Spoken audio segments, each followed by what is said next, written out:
And when a physician says words like, I'm sorry, you have breast cancer. I'm sorry, you've had a heart attack. No longer are you Jane Doe, but because of your worries about, let's say, the breast cancer, any ache or pain that you would otherwise ignore now becomes, might that be a cancer? Might that be a recurrence? So what might have sounded like an outrageous statistic that 60 to 90% of visits are related to stress now takes some shape.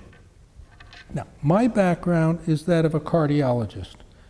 And early in my training, people were coming to my office, and I was focusing on hypertension, with unduly high blood pressures. I would be over-medicating them. And I wondered, was there something about the measurement of blood pressure that might make them upset?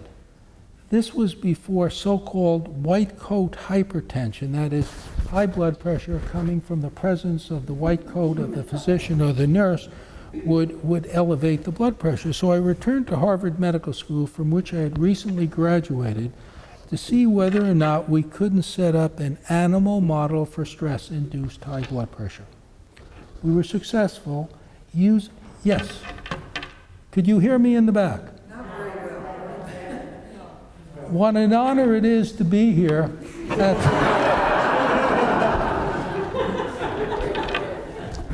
I'm sorry. Okay, can you hear me now?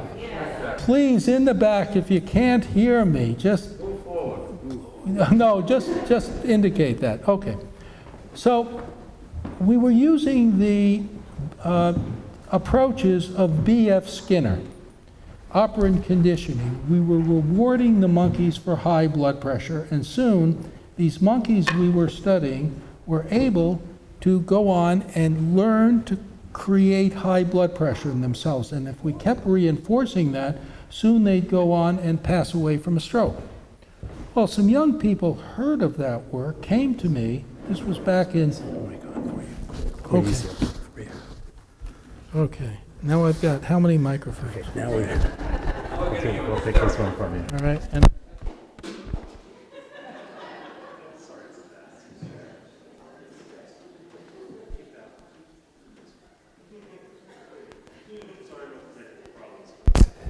there we go. Okay. No. You need this one, actually. This one you need. Oh, for the recording.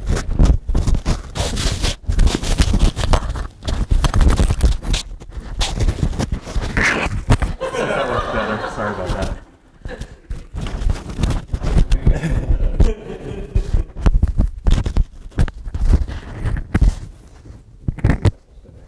Okay, here we go. Is that better? Not very much.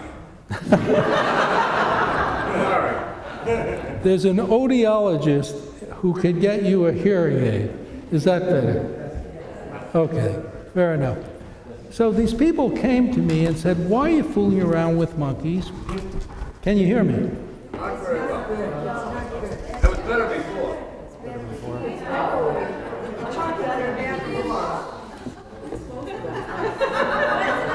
How is this now?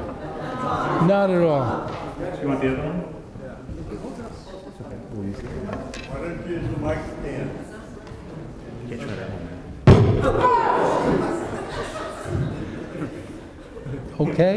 I think if he just holds the mic up close, he'll be fine. Is this better now? No. Is this better now?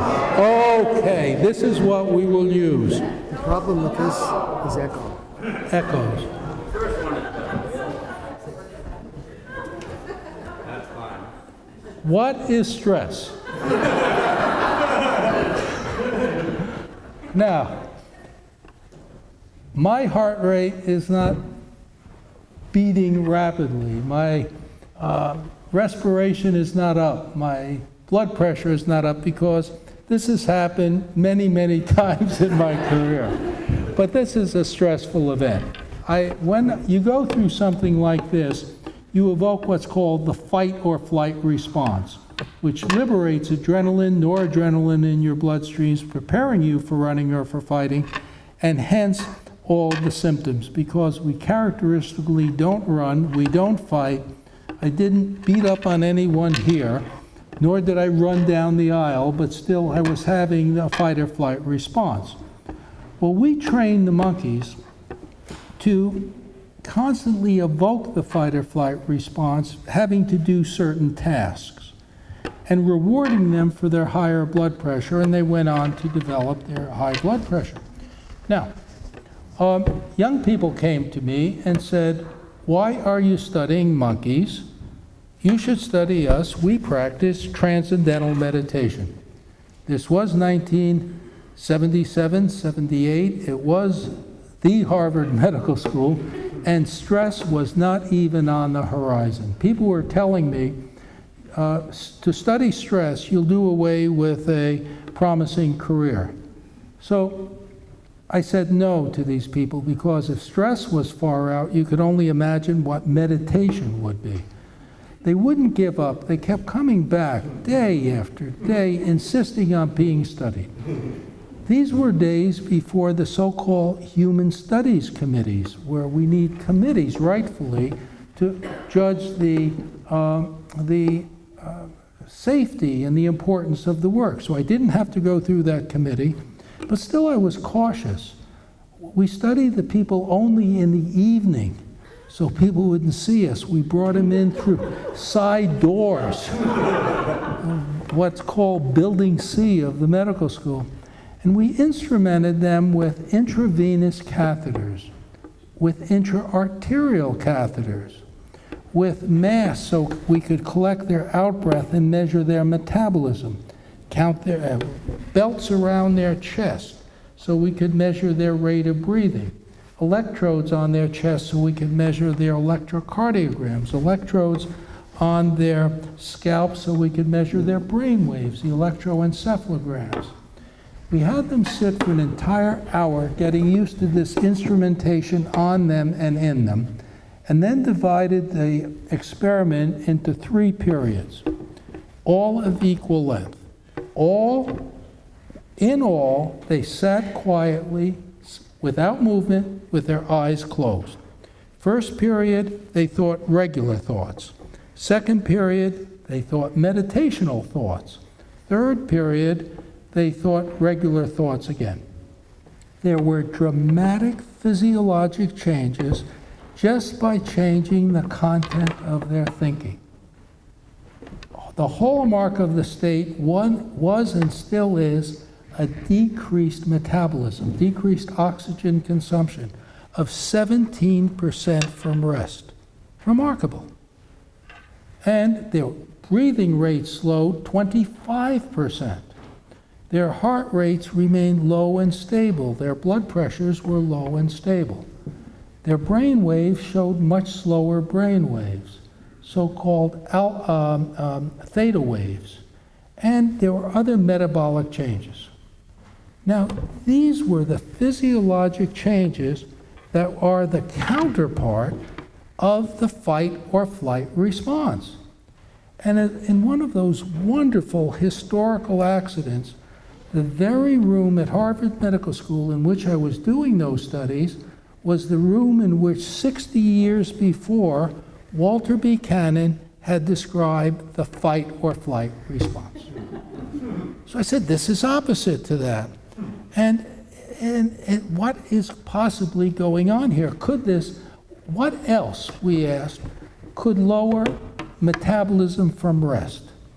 One was sleep. It wasn't sleep. The brain waves were different from sleep. The metabolic changes were different from sleep. And the only other condition that was known was hibernation, because a hibernating animal decreases its energy requirements. And a good way to differentiate sleep from hibernation is rectal temperature, because a sleeping animal decreases its rectal temperature 1 or 2 degrees, mammal, all of us, whereas a hibernating animal decreases its rectal temperature almost down to freezing.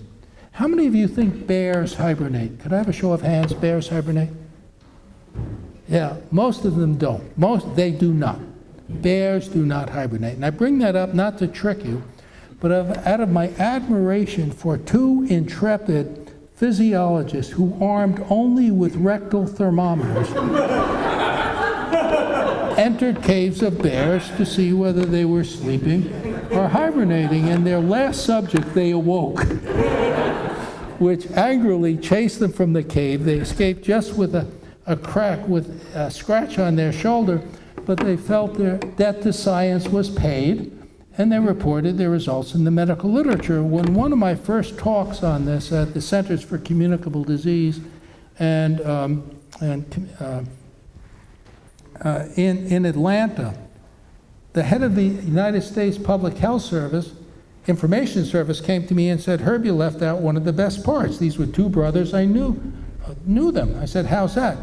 He said, "Well, these studies were carried out in Alaska, and these were grizzly bears. You know, tall, stinking, ferocious, top of the ecological tree creatures. And to the chagrin of these two brave brothers, after trekking through the wilds to find the dens of these brutes, they found that most of them spent the winter sleeping, sitting up."